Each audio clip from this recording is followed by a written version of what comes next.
From the St. Louis Public Radio Newsroom, this is The Gateway. It's Thursday, June 11th. I'm Wayne Pratt.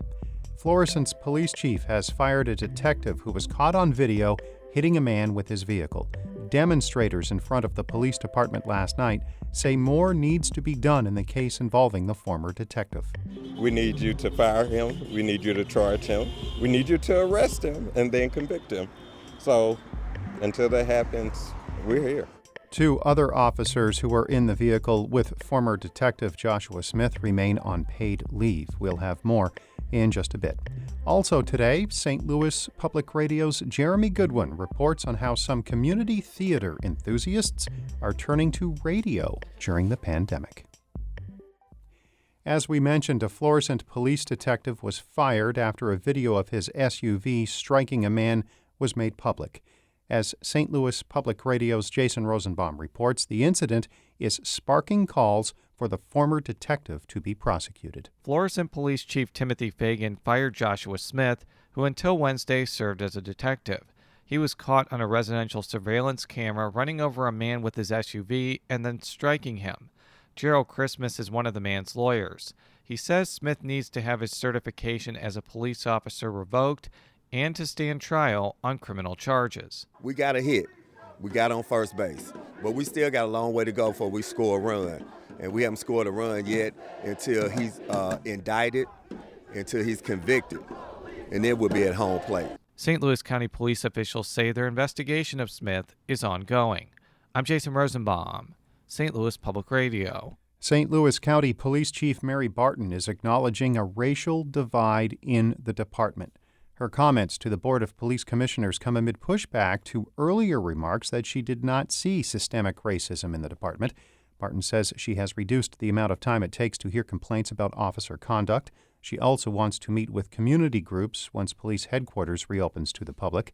Barton is promising to take input in a review of the department's use of force policies.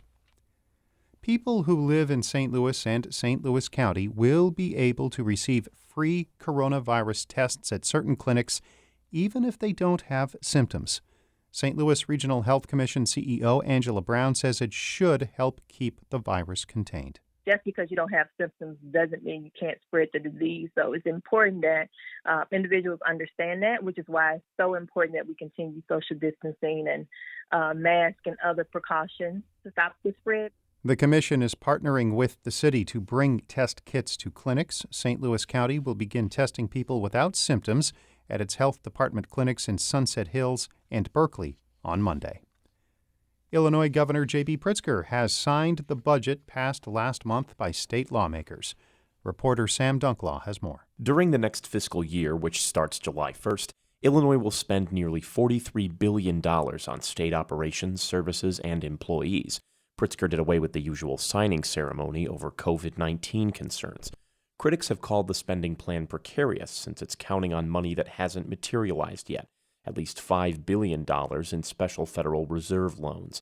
Lawmakers passed a separate law allowing the state to apply for that money, but how much it will end up with remains uncertain. Still, Pritzker and Democratic state lawmakers say it will keep, quote, critical funding for state agencies going and put the state in a good position to recover from the COVID-19 pandemic. I'm Sam Dunklaw.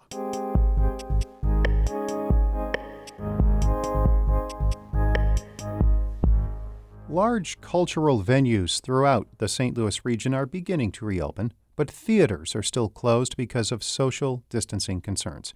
About 12 people who were active in community theater before the pandemic now have a way to keep their camaraderie going. St. Louis Public Radio's Jeremy Goodwin reports on their new project.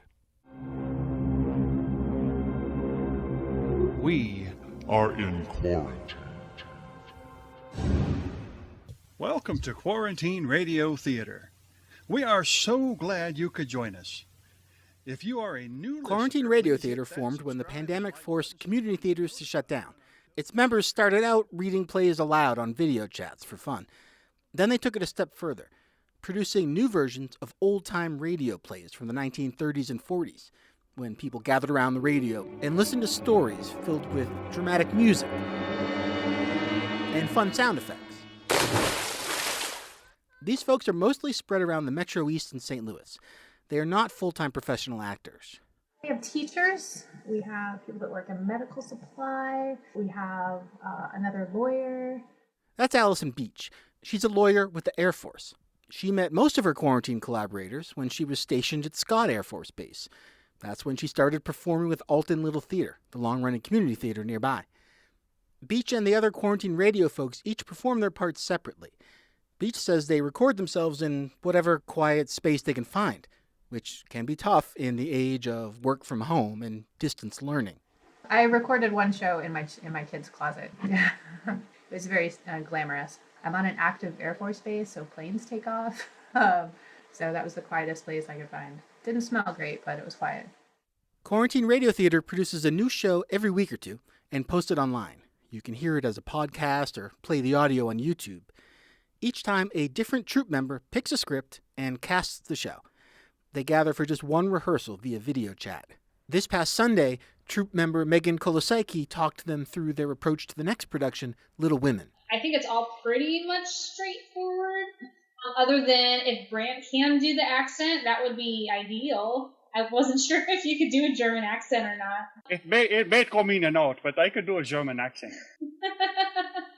The guy with the in-and-out German accent is Brant McCants. He works at a company that makes medical supplies. Before that, he constructed countertops and cabinets for 17 years. He's also the technical director at Alton Little Theater. McCants produces each quarantine radio theater show, mixing together each actor's lines and adding background music and sound effects. His work helps build tension in Poltergeist, a story about 3 young women in an isolated cabin who are terrorized by ghosts. I tell you, it's not... What? It's Edna. Come on. Edna, we're coming to you. Don't be afraid. We're coming. Open the door, Florence. It's not locked. It's stuck. It won't Here, give. let me. Edna, what is it? What? Oh! Edna, what? McCants finds some effects online and also creates his own. Trombone sounds are hard to come by unless you're actually in an orchestra. And luckily, my son plays trombone. He says the creaky stairs at his house also come in handy. The troupe is planning a 10-show season. Quarantine Radio Theater is steadily gaining subscribers online, and its members are happy about that. But McCants says this is theater that they make for the pure joy of just doing it. We just get the satisfaction now that we know that people are listening to it and they're enjoying it. I mean, that's the only thing we wanted was for us to have fun, and if people are enjoying it, then that's just a bonus. Quarantine Radio Theater releases Little Women this week. It plans to branch out into new productions based on the old-time style. I'm Jeremy Goodwin, St. Louis Public Radio.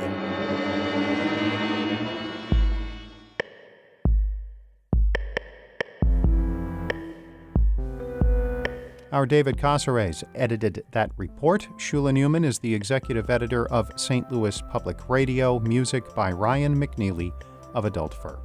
I'm Wayne Pratt. From the St. Louis Public Radio Newsroom, this has been The Gateway.